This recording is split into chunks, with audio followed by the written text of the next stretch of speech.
So, all right, let's take a look. Which are all things that I've been working on over the last week and a half or so. And I am, to be honest, a bit less confident in all of these changes. And it's really hard to get a read on what before in 13.2, right, with the AD carry stuff. Top region presence. Increase AD carry satisfaction. I don't think the role is weak, but I'm comfortable with some level of power going into the role. But largely, I want it to be fun. And I think I hit that pretty well. Nerfed so far some top lane. Nerfed Heimerdinger, Nami. Coming out there and being like XD. Okay. In laning phase. Classes, assassins, vanguards, wardens. Just like or if you. All right, so this is Alistar. Okay. All right, so let's take a look. All right, so let's look at 13.3 support changes. So I think that, so let me just click through and make sure that this is how it is. Okay, it is. This is how it is. Okay, so I'll react to each. So first up. Okay, so who looks so old? What? Me? Fuck. What the fuck? Okay, so all right, so we'll react to all the support changes before we get back to the LCK game.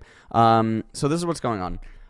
So Phreak has already stated that some of the supports were nerfed, obviously, in 13.1, but these are the changes for 13.3, and these are the changes also to Radiant Virtue.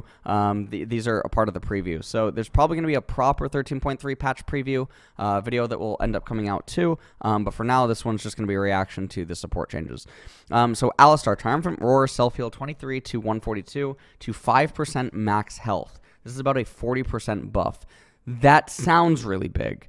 And then also that is really big.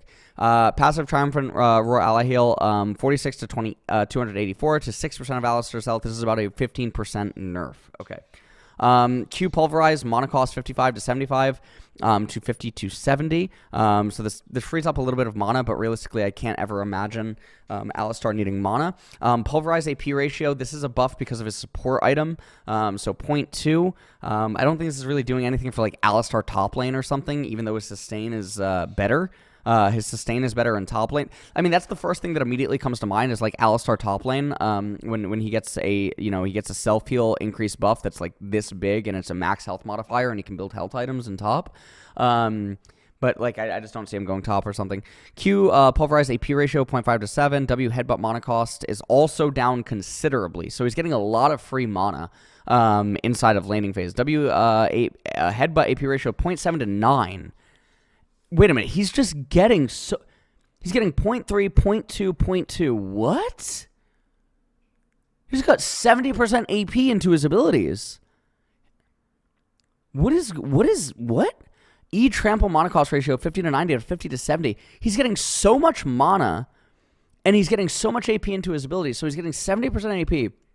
So Alistar, what is the thought here? So he builds the AP support item, but then after that, what does he build? Like what is his build supposed to be after that? I mean, Demonic Embrace is definitely looking really good. He's giving a lot of extra damage to melee supports. I mean, I guess he could go Zanya's or something, right? But like these buffs really stand out to me as like top lane Alistar more than like support Alistar. But I just don't really see that happening. I don't know exactly Alistar's like jungle or anything like that. When I see these buffs, they don't scream like massive support buff. Yes, he has a little bit more durability. Yes, he maybe gets like a little bit of extra damage here because he doesn't build AP items from support. He just gets the AP support item. So I mean, that's my initial thought on Alistar. Okay, we move on to Braum. Braum base health region 8.5 to 10, base health 610 to 640, concussive blow, target immunity 864 seconds, levels 1, 7, 13, at levels 1, 6, and 11. This is really big because level 13 is very hard to get to. Level 11, not so much. So this frees up his passive on, target immunity, etc. a lot faster. And then Winter's Bite cooldown 2 seconds shaved off at rank 1 is massive. So these Braum buffs are really big. Braum is already really good in the current meta with the way that ADCs are and the way that all of the tank and bruisers are right now and a lot of the champions that are existing, but no one's actually playing Braum right now. So this change also is like really insane. Phreak also apparently said that Braum was already good, so he didn't want to go that hard. Braum is really good right now, and people aren't picking him enough. We move on to Nautilus. This is a champion that did start getting picked a little bit. And so, okay. Passive, staggering blow, bonus damage. 8 to 110 to 14 to 116, very negligible. Titan's Wrath mana cost 80 to 60, very negligible. W Titan's Wrath shield 40 to 80 plus 8 to 12% max HP to 50 to 90 plus 8 to 12% max HP, very negligible. E Riptide 55 to 175.3, 0.3 AP ratio I assume, to 55 to 195 plus 0.5, somewhat negligible. But again, wait, doesn't support Nautilus max Q first? I think support Nautilus Max is Q first, so this is like, again, this is like one of those like jungle Nautiluses. This is like more jungle Nautilus or like mid lane Nautilus. What does TG mean? TG plus, what is this? What does TG mean? Does anyone know what TG mean? 20 mana is absolutely negligible for a champion that only uses the abilities when they have a hook angle. Yes, it is. 20 mana is extremely negligible. I mean, Titan's Wrath is not only when he has a hook. Sometimes he just uses it. But yes, 20 mana is absolutely negligible. I really hate when people say that it's not. It is very negligible. People can learn to just use their mana better. But for a champion like a Bruiser, 20 mana is extremely negligible. Yes, it is. Oh, that's how much he expects the win rate to improve. So he expects Emax second. Second is 1% behind W. So okay, so Emax is second. So we already talked about that. So target win rate is half a percent win rate. Okay. Okay. Pantheon. Let's take a look here. So Pantheon, they're labeling as a support. Base attack speed, level 1 attack speed, 6.44 to 6.58. This probably actually means that he can weave in new combos. I think I saw something similar to this with the Lowy done a long time ago, and she actually got new combos.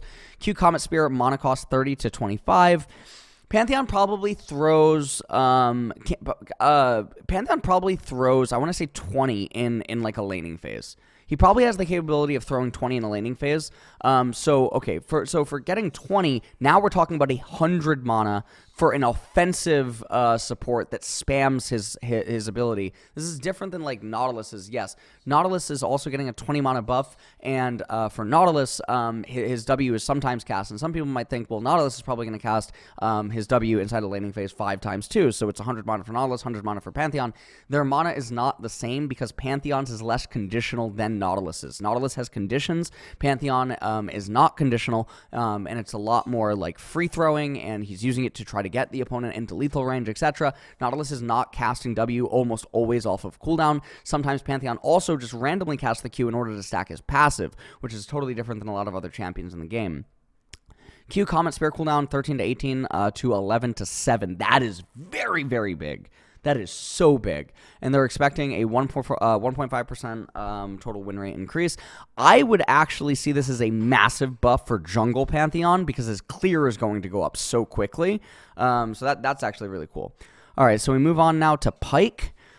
Q Bone Skewer damage 100 to 300 plus 0.6 to 100 to 300 plus 1.0.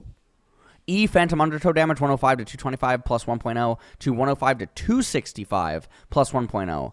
And then he's expecting a 1% total increase. So that is a lot of damage added to Pyke for his lethal thresholds. Pyke is still a conditional support pick, and so while this is a lot of damage being added, he's getting 40 base on Phantom Undertow, and he's getting 0.40 AD ratio on his Q. I don't think it's necessarily going to mean that he starts getting picked.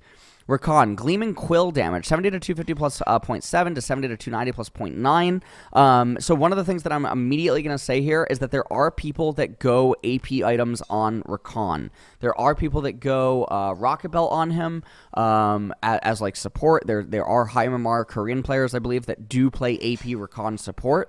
And so for them, this buff is really disgustingly big. You're getting 0.28% AP ratio and 40 flat, and then Gleaming Quill heal is also going up. W Battle Dance AP ratio also going up by 0.10. For full-on support Rakan, it does help his lethals a little bit more, but now what I think this does is this makes going like Rocket Belt Rakan a lot better, and it doesn't look as grief if you do end up going Rocket Belt Rakan, and then obviously like other AP items.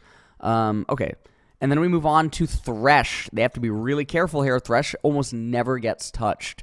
Passive Damnation. AP and armor per stack 1.0 to 1.25. Really big for top lane Thresh. Death sentence damage 100 to 260 to 100 to 280. So Q is your first maxed ability, so you end up getting 20 damage later on. I mean, it's kind of negligible, realistically. It's not going to convert to, okay, well, death sentence AP ratio 0.5 to 0.25. So this is getting really interesting. Dark Passage cooldown 22 to 16 to 21 to 17. So his Lantern is nerfed later, but because it's his last maxed ability, it is buffed early. Flay cooldown 13 to 10 to 12 to 10. So they're giving him a lot more damage early on. And then the E Flay AP ratio 0.4 to 0.6. All of these things are nice. He's getting, I mean, ultimately the way to look at this is he's getting like an auto attack or two of extra damage. Thresh is not building AP. I mean, he'll build the AP support item, so he'll have that. Beyond that, he doesn't have Dark Seal. He doesn't have like other AP items that are being built or anything like that. Realistically, he's getting like an auto or two auto attacks inside of his combo, which, yes, that is nice. And he's getting a little bit more durable. These changes, much like the Alistar changes, look like they stand out a lot more for Thresh's other roles. Okay, now we move on to Radiant Virtue. Phreak's talking about something here. Is there nothing on screen for Radiant? Wait. Okay. So, is this it? Okay. So the cooldown 60 seconds to 90 seconds, very big. Maximum health 12%, 10% to 15. Total healing 8% max health over 9 seconds to 15% max health over 8 seconds. Ability haste aura and healing amplification removed. Moonstone, way better. Upon casting ultimate, manual activation. Oh, so now, okay. Well, that's actually a lot better. Not implemented. New failsafe. Upon taking damage that reduces you to 15% max HP, automatically activate. Shares a cooldown with the active. Wow, okay. So that's really cool. That is really, really cool. The failsafe thing. Upon taking damage that reduces you to... Dude, can you imagine what kind of a buff Tryndamere would get if his ultimate automatically activated upon hitting 1 HP? Oh my god. What an insane fucking passive buff that could be to Tryndamere. His win rate would skyrocket. Something like that. I like this. I like this failsafe change. I think this makes the game like more interesting when you build the items and stuff. So that he actually mentioned that. Oh my god, that's amazing. Anyways, all of these changes are really, really, really cool. The ones I'm excited for the most are the Rakan, because I think there's the most potential there. Pantheon is probably a really, really close second to the Rakan, just because I know that there's AP Rakan support players. And then obviously, yes, Phreak acknowledges, according to you guys, that Braum is already really good, and so he doesn't want to go too hard. The Alistar and the Thresh stuff really stands out more for like top lane, and the Nautilus just seems pretty negligible. And then the Radiant Virtue is sort of whatever. So, okay, that's it for the 13.3s.